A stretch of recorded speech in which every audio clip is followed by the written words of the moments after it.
Ingat, karamah itu artinya keajaiban dunia. Keajaiban dunia itu ada 3. Pertama, mukjizat, dan itu hanya dimiliki para nabi dan rasul.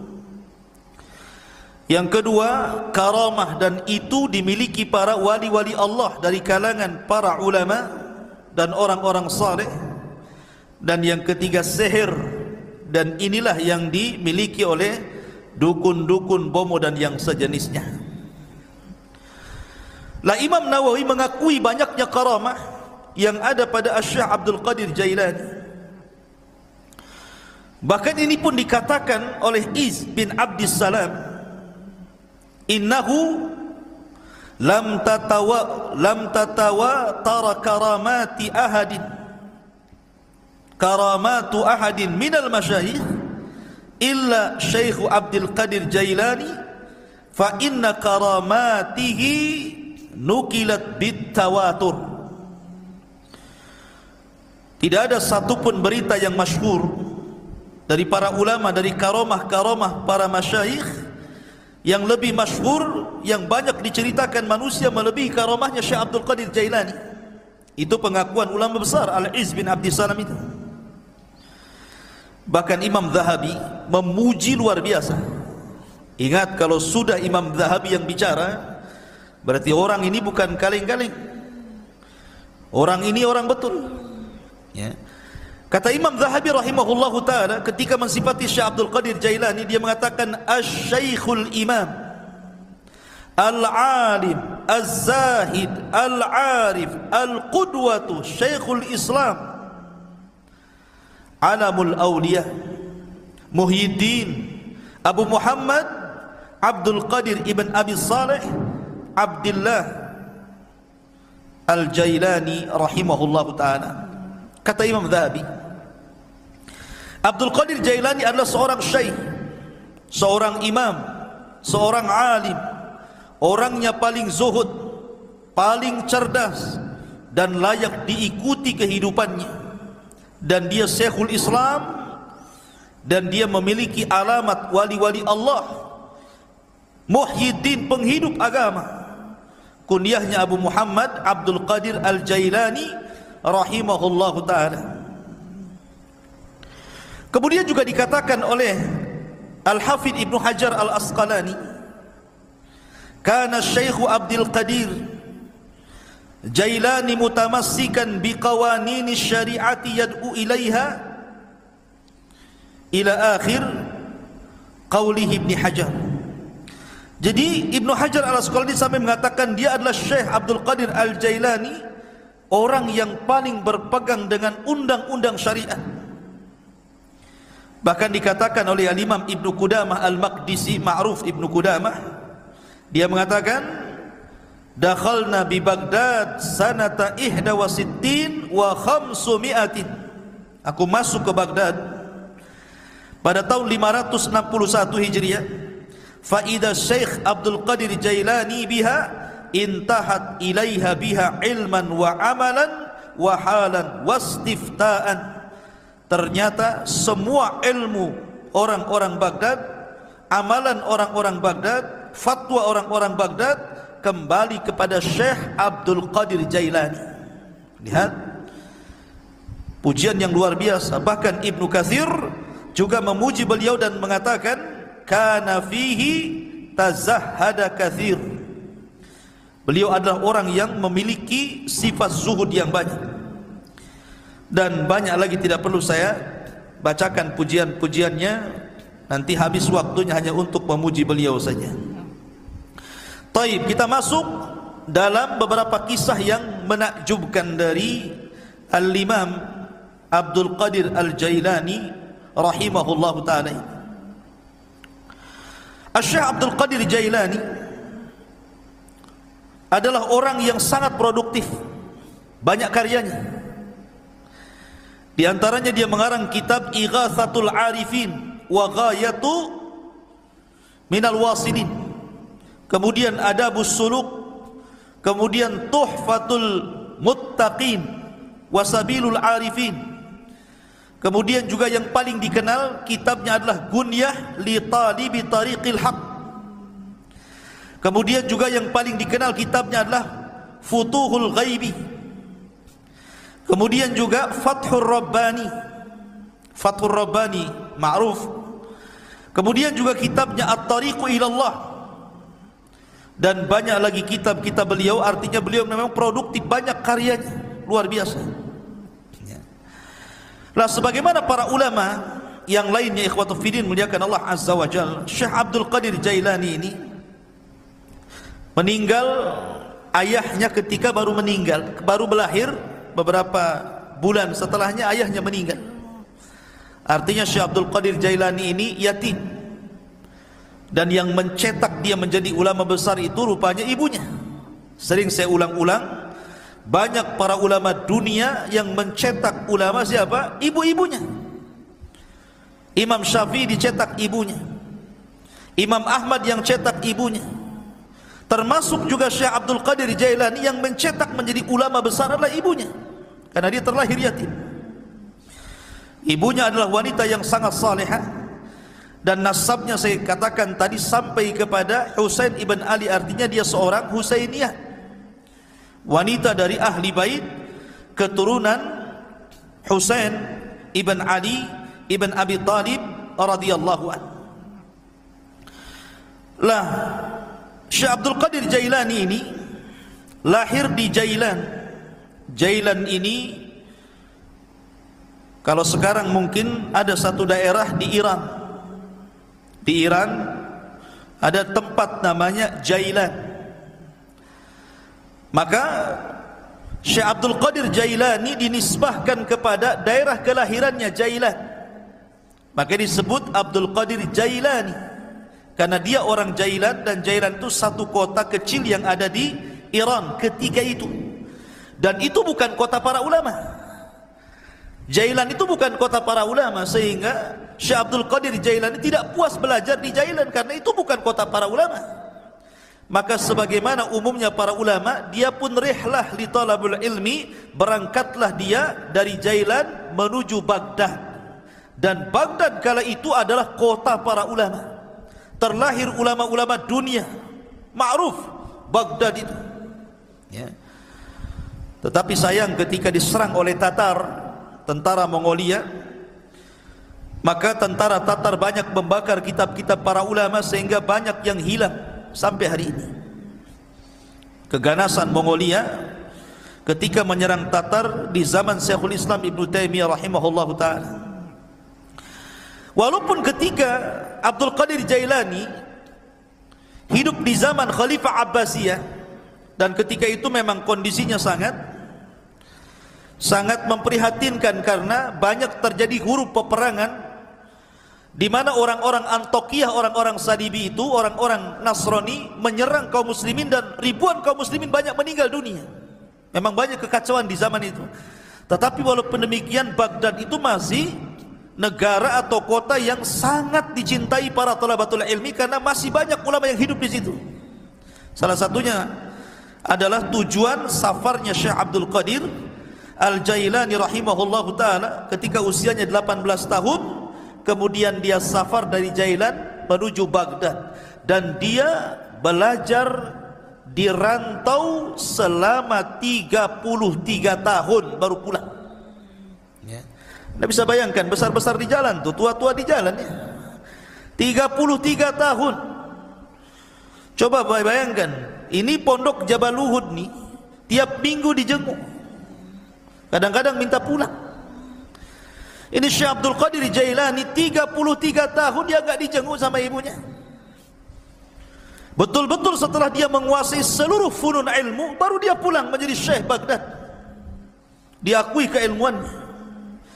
Makanya salah satu syarat talabul ilmi kata Imam Syafi'i tuluz zaman, lamanya waktu. Karena ilmu itu bukan ta'ammul tapi ta'allum.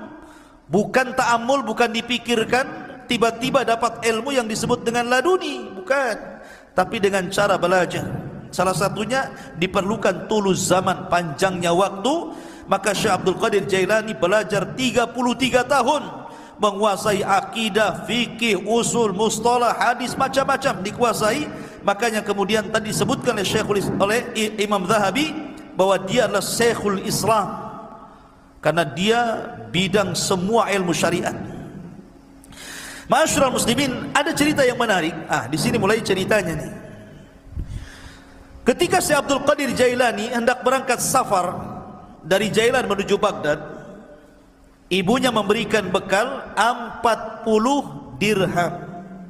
Besar 40 dirham, ikhwan. Arba'ina dirhaman itu besar, karena 1 dirham itu 4 gram emas lebih ya, 1 dirham itu. Kalau 1 gramnya itu anggaplah 1 juta, berarti 1 dirham itu 4 juta kali 40, kan begitu ya, kan besar, lumayan kan. Ibunya memesankan kepada Syekh Abdul Qadir Jailani, la taqdzib ala ahad, la taqdzib ala ahad, jangan kau berdusta kepada siapapun. Jadi anak yang jujur. Dipegang itu wasiat ibunya itu. Berangkat dia dari Jailan menuju Baghdad. Allah takdirkan ketika dia bersama rombongan dengan orang-orang lain yang menuju Baghdad, entah bersama para pedagang, para pokoknya rombongan gitu ya, bersama yang lainnya, Allah takdirkan di tengah jalan dirampok. Datang para perampok ini, perompak padang pasir ini. Ya, bukan bajak laut, bajak padang pasir. Ya, karena di padang pasir kan itu. Jadi dikepunglah itu orang-orang, termasuk di dalamnya Syekh Abdul Qadir Jailani. Maka semua barang-barang orang itu diambil, namanya rampok. Yang ngerampok lah kan, diambil barangnya. Giliran terakhir kepada Syekh Abdul Qadir Jailani. Kamu punya barang apa? Kata Syekh Abdul Qadir Jailani, indi arba'ina dinar. Ngaku pula nih, saya punya 40 dinar. Dicari, nggak ketemu. Kamu bilang kamu punya uang 40 dinar. Kata Syekh Abdul Qadir Jailani, iya saya punya 40 dinar. Mana uang itu? Akhirnya dicari, ketemu. Ini ketua rampok ini heran. Biasanya kalau orang mau dirampok dan punya uang, pasti tidak akan ngaku tuh. Apalagi Syekh Abdul Qadir Jailani ini menyembunyikan uang itu di tempat yang sangat rapi, susah untuk ditemukan. Tapi jujur, dia ingat kata-kata ibunya, jangan dusta. Walaupun yang nanya perampok ngomong saja. Itu maksudnya. Jadi rampok ini mengatakan kepada Syekh Abdul Qadir Jailani, kenapa kamu mengaku kamu punya uang arba'ina dinar, 40 dinar itu? Maka dia mengatakan, karena aku sudah berjanji kepada Allah, kemudian kepada ibuku dan kepada diriku sendiri, alla aqdzib ahadan, aku tidak mungkin dusta kepada siapapun, termasuk kepada kamu wahai para perampok. Dari situ tersentuh dari kata-kata Syekh Abdul Qadir Jailani. Maka rampok ini seumur hidup tidak pernah menangis. Ketika itu dia meneteskan air mata karena melihat kejujuran Syekh Abdul Qadir Jailani, dan setelah itu dia bertobat dari rampoknya. Perampok tobat karena melihat kejujuran Syekh Abdul Qadir Jailani. Karamah ikhwan. Ya. Ma'asyiral muslimin yang dimuliakan Allah Azza wa Jalla. Kemudian ketika dia sampai saja di kota Baghdad, ingat kota Baghdad itu sekali lagi itu ibu kota, kota yang metropolitan bahasa kita, semua serba mahal. Ya. Sementara bekal Syekh Abdul Qadir Jailani ini hanya bisa dimakan beberapa hari dan bulan, tidak bisa bertahan bertahun-tahun. Makanya disebutkan oleh para ulama bagaimana kesabaran Syekh Abdul Qadir Jailani ketika menuntut ilmu, ikhwan. Dijelaskan bahwa gini. Jadi disebutkan oleh Al-Hafidh Ibnu Rajab Al-Hambali rahimahullahu taala dalam kitabnya Dailut Tabaqat Al-Hambali. Jadi Syekh Abdul Qadir Jailani ini karena sudah habis bekal sama sekali, enggak ada yang dimakan. Akhirnya kemudian dia pun selalu datang ke sungai. Jadi sungai itu, di tepi sungai itu biasanya orang-orang pasar. Orang-orang pasar itu kalau tidak laku, maka sayuran-sayuran itu dibuang di tepi sungai itu. Jadi Syekh Abdul Qadir Jailani kalau sudah tutup pasar, dia nunggu di situ. Jadi kalau ada sayur yang dibuang, maka dia kutip, dia bersihkan, dia bawa pulang, dia makan. Sampai suatu ketika memang lapar betul. Maka sebagaimana kebiasaannya, karena ingat dia punya izzah, ya kemuliaan, dia tidak mau minta siapapun, tidak mau jadi pengemis maknanya. Lah, suatu ketika dia sudah menunggu, rupanya di sungai pun banyak juga orang yang sama seperti dia kelaparannya. Ketika sampai sudah habis sayur yang dibuang itu, karena diambil orang. 3 hari berturut-turut datang ke situ sudah enggak ada, datang ke situ sudah enggak ada. Akhirnya dia 3 hari tidak makan, hanya minum, lemes, hampir mati. Paksalah kemudian dia duduk di majlis Yasin. Lah ketika dia duduk itulah dia sudah lemas, sudahlah, dah pasrah, matilah kan begitu kelaparan. Rupanya ada anak muda datang dari kejauhan masuk ke masjid bawa roti sama daging panggang. Dimakan di hadapan dia, ditengokin. Setiap dia makan roti, Abdul Qadir Jailani yang melihat dari kejauhan ikut mangap juga. Namanya orang lapar. Lihat orang makan ikut lapar kan gitu kan. Tengok dia makan mangap juga. Tengok dia ngunyah juga. Padahal nggak ada yang dikunyah. Orang lapar seperti Fata Morgana kan itu dilihatnya. Akhirnya anak muda yang makan ini memperhatikan Syekh Abdul Qadir Jailani ini aneh. Didekati akhirnya dan ditanya, kamu ini siapa? Dan dari mana? Kemudian dia mengatakan, ana Abdul Qadir dari Jailan. Peranjat anak muda ini dan mengatakan, saya juga dari Jailan, sama dengan kamu. Siapa namamu tadi? Abdul Qadir. Siapa nama ayahmu? Si Anu. Siapa nama ibumu? Si Anu. Mana kampungmu ini? Gitu. Langsung gemetar orang ini dan mengatakan, sesungguhnya ibumu itu menitipkan uang kepadaku untuk dihantar kepadamu dan beberapa roti.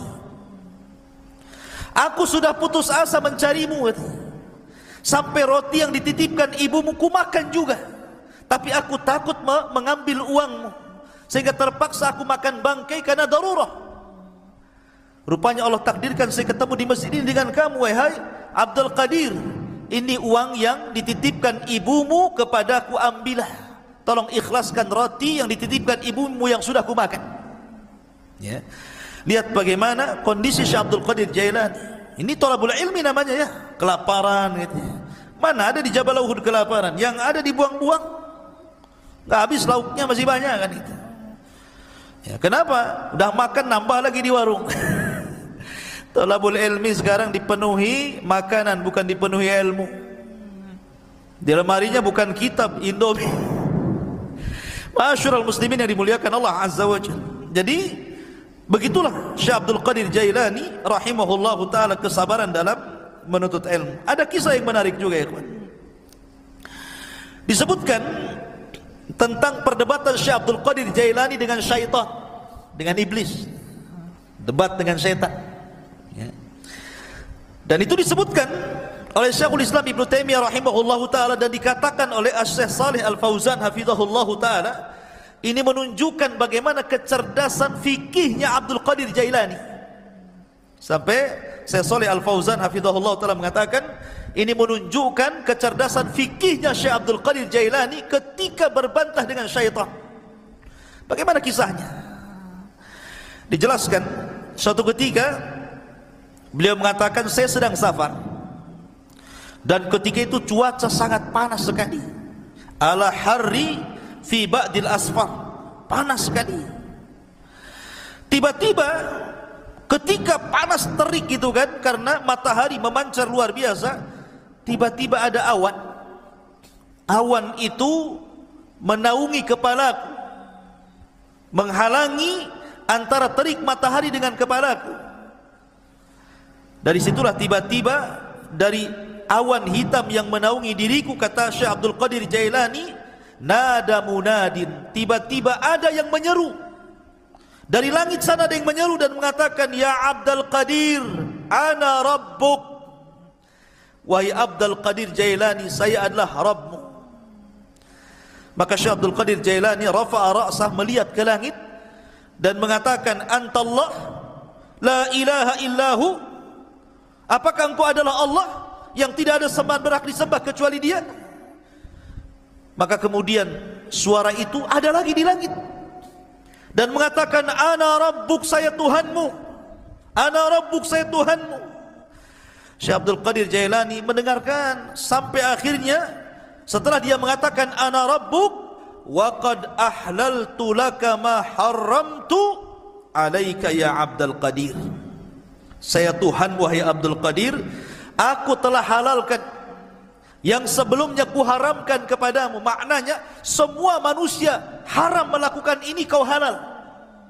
Semua manusia haram memakan khamar, kau halal. Semua haram berzina, kau halal. Pokoknya seperti itu. Tiba-tiba Syekh Abdul Qadir Jailani mendengar kata-kata, aku sudah menghalalkan kepadamu yang diharamkan aku kepada selainmu. Maka dia mengatakan, kadzabta ya aduwallah, kadzabta ya aduwallah, dusta engkau wahai musuh Allah. Bal anta syaitan, engkau bukan Tuhan, engkau adalah syaitan. Fatamazzaqat tilkas sahab, tiba-tiba awan hitam itu langsung berpecah, menyebar, ya. Lah dari situlah tiba-tiba kemudian muncul lagi suara dan mengatakan, ya Abdul Qadir, najauta minni bifiqhika fi dini.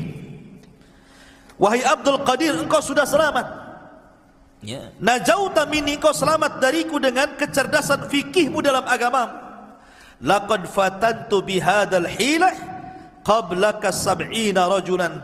Sungguh sebelum itu, kata syaitan, aku sudah menguji 70 orang semisal kamu dari kalangan para ulama, kalangan zuhad, dan mereka terkena fitnahku kecuali kamu, katanya, ya.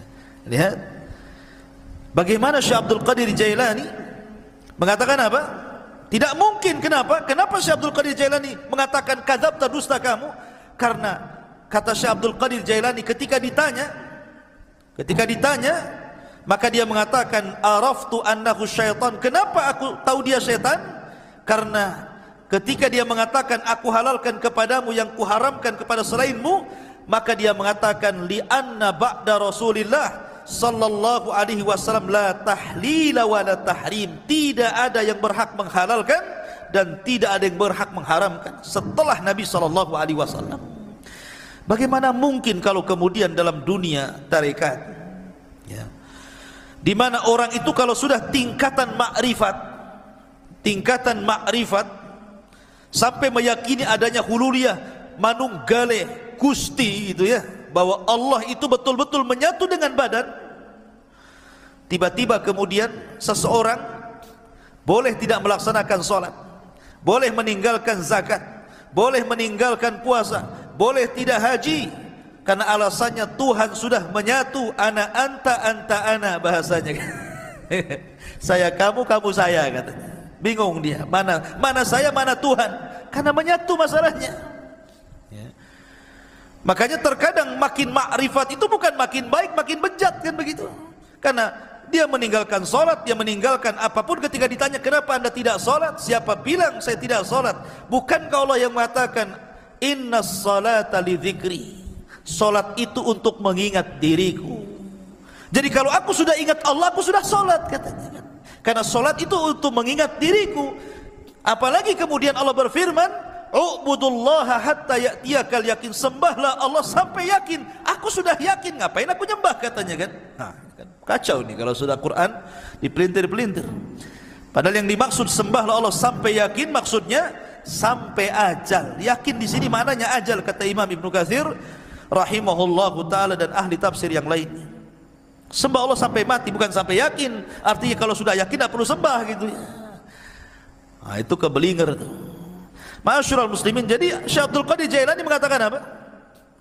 Dia mengatakan bahwa setelah Rasul tidak ada yang menghalalkan, tidak ada yang mengharamkan.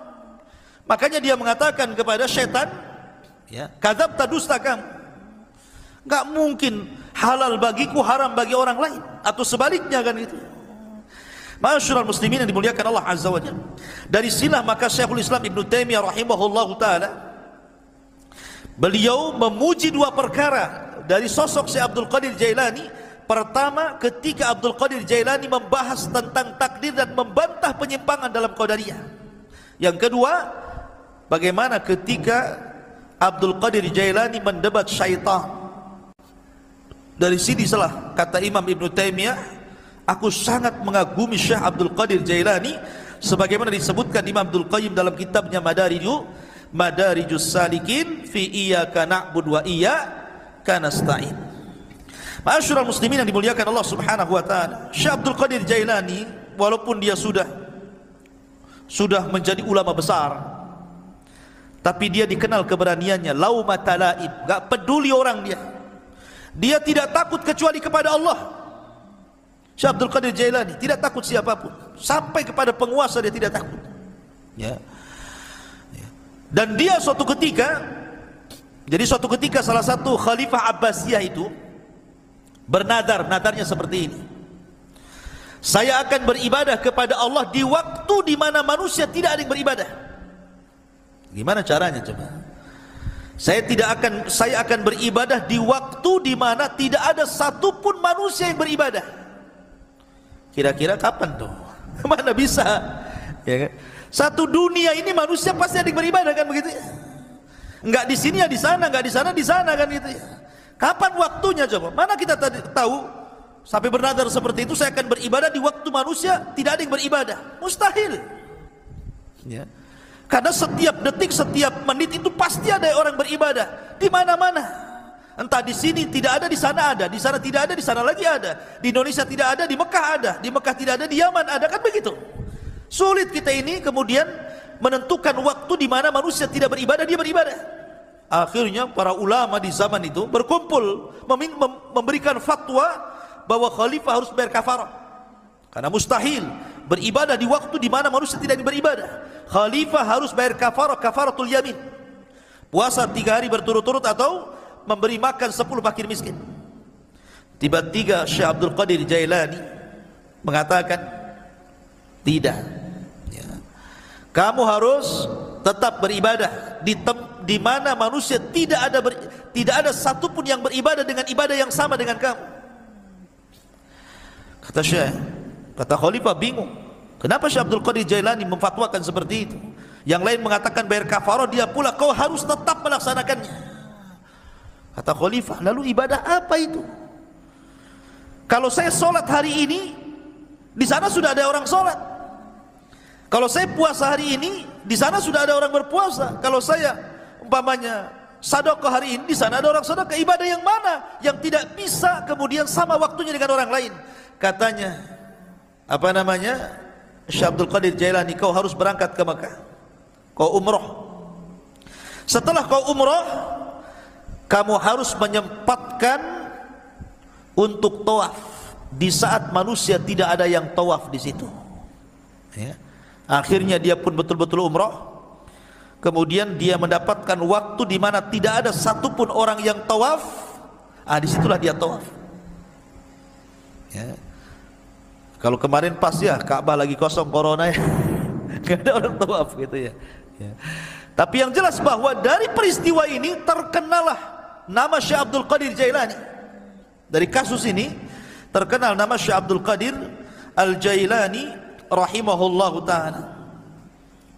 Ma'asyiral muslimin yang dimuliakan Allah Subhanahu wa ta'ala, Syekh Abdul Qadir Jailani banyak perkataan emas beliau yang kita bisa petik dari untayan-untayan kata-kata mutiara beliau.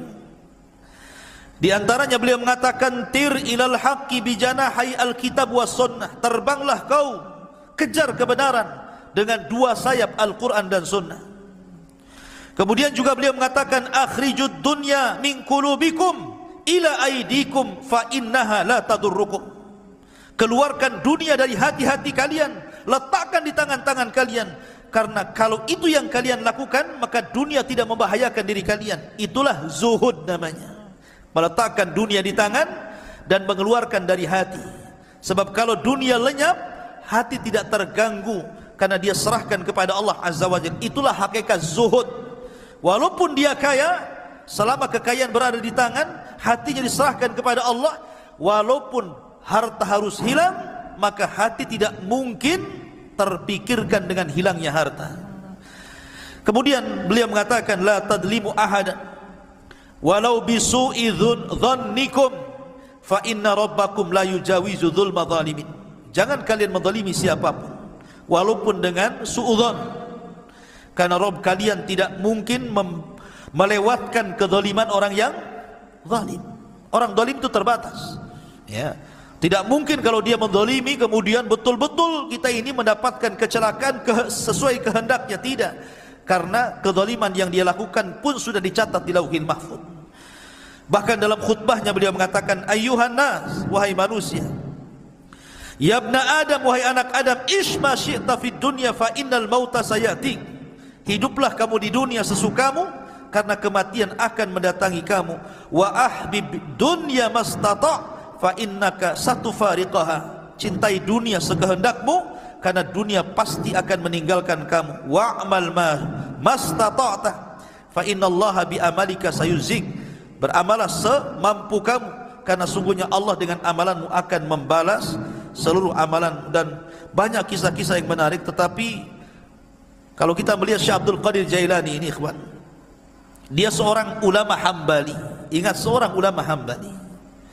Memang dia itu punya kelebihan, kalau dia berceramah, memang dia seorang orator. Orang itu mudah menangis apabila mendengar kata-kata Syekh Abdul Qadir Jailani.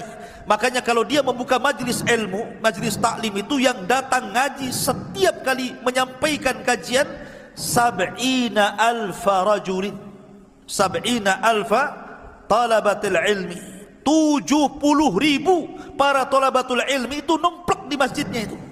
Bayangkan sekali kajian tuh. Kalau di musim corona ya nggak ada yang ngaji, ya kan? Walaupun tidak di musim corona, siapa kecuali tabligh akbar lah ya, bukan kajian rutin. Kalau kajian rutin berapa orang aja kan itu? Ini setiap ngaji 70,000 numplak di situ, coba bayangkan. Kan ulama luar biasa. Ya, makanya kemudian terlahir para ulama dari Syekh Abdul Qadir Jailani. Dan banyak para ulama sezaman dia mengambil akhlaknya, mengambil petuahnya, dan dia pun melahirkan ulama-ulama dunia setelahnya. Tetapi para pengikut setelahnya sampai hari ini banyak yang gulu ekstrim, melampaui batas, bahkan memuji Syekh Abdul Qadir Jailani melebihi kapasitas dia sebagai manusia. Bahkan ada yang sampai menuhankan, naudzubillah, ya, sampai menuhankan Syekh Abdul Qadir Jailani. Dia manusia, dia ulama, sama dengan ulama-ulama yang lainnya, karyanya banyak. Terkadang orang-orang yang mengkultuskan Syekh Abdul Qadir Jailani, dia sendiri tidak paham siapa Abdul Qadir Jailani, bagaimana karya-karyanya, bagaimana pengetahuannya, bagaimana pendapat-pendapat dia seputar solat, seputar zakat, seputar puasa, muamalah. Kadang nggak paham, ya. Dia hanya terbawa cerita orang, terkadang cerita khurafat-khurafat yang ditimbulkan, yang tidak ada sanad kepada beliau, akhirnya mengkultuskan dan sampai menuhankan, naudzubillah. Ingat bahwa manusia tetaplah manusia. Kita hargai dia seorang ulama besar, ulama hadis, ulama tafsir, ulama fikih, sama dengan ulama-ulama yang lainnya, ya. Dan kita mendoakan rahimahullah, semoga Allah merahmati Syekh Abdul Qadir Al-Jailani. Apalagi nasab beliau memang dua-duanya keturunan Hasan dan Husain, dari jalur bapaknya Hasan dan dari jalur ibunya adalah Husain. Dan kita tidak menafikan banyaknya karamah dari Syekh Abdul Qadir Jailani. Dan sekali lagi bahwa beliau sangat terpengaruh dengan pemahaman Al-Imam Abu Hamid Al-Ghazali. Ini kisahnya juga sangat menarik. InsyaAllah nanti kita akan kisahkan beliau. Dan beliau adalah salah satu guru juga dari Syekh Abdul Qadir Al-Jailani rahimahullahu ta'ala. Subhanakallah bihamdika asyhadu an la ilaha illa anta astaghfiruka wa atubu ilaik. Allahu ta'ala. Assalamualaikum warahmatullahi wabarakatuh.